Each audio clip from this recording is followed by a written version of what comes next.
SI చాలా గొప్పోడు, మీకు తెలుసు. పల్లెటూరులో ఎస్ఐ గొప్పోడు, కానిస్టేబుల్ మగోడు, ఎస్పీ డిఎస్పీలు లేకపోతే డిఐజీలు ఐజీలు ఉన్నా కానీ వాళ్ళు ఎవరు పట్టించుకోడు. అదే కదా గొప్పోళ్ళు అంటుంది.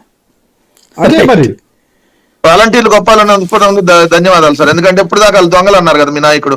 ధన్యవాదాలు. ఇప్పుడు 2 వైఎస్ఆర్సీపీ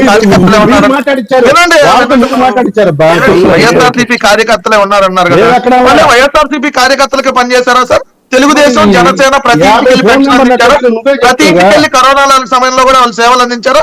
ఓన్లీ వైసీపీ వాళ్ళకి అందిస్తున్నారా? పెన్షన్ ఓన్లీ వైఎస్ఆర్సీపీ వాళ్ళకి ఇస్తున్నారా?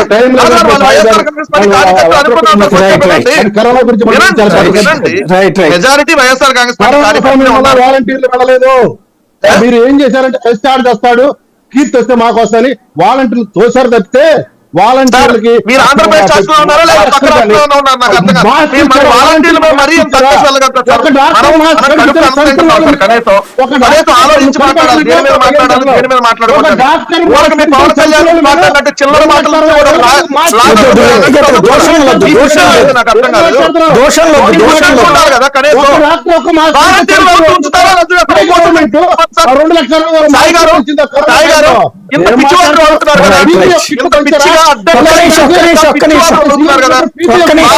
వ్యవస్థని మీరు వచ్చి రద్దు చేస్తారా? అడిగిన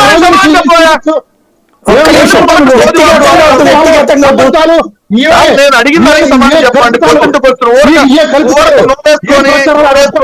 కళ్యాణ్ వాగినట్టు వాగద్దు. సార్ నేను అడిగిన సమాధానం, వాలంటీర్ల వ్యవస్థ మంచిది కాదంటున్నారు కదా, చంపిన మీరు ఒక దళిత డాక్టర్ అడిగితే చంపిన మీరు శాంతిప్రసాద్ గారు ఒకటే ముక్క ఆయన అడుగుతుంది, వాలంటీర్ వ్యవస్థ ఉండాలా రద్దు చేస్తారా? ఆ రోజు సాయి గారు మీరు అడగండి సార్. ఆయన అడిగితే చెప్పేటట్లేడు.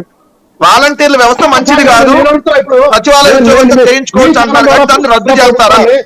మాస్క్ లేకుండా జనసేన బీజేపీ టీడీపీ కార్యకర్తలు నింపుకుంటాం చెప్పారు కదా ఆయన.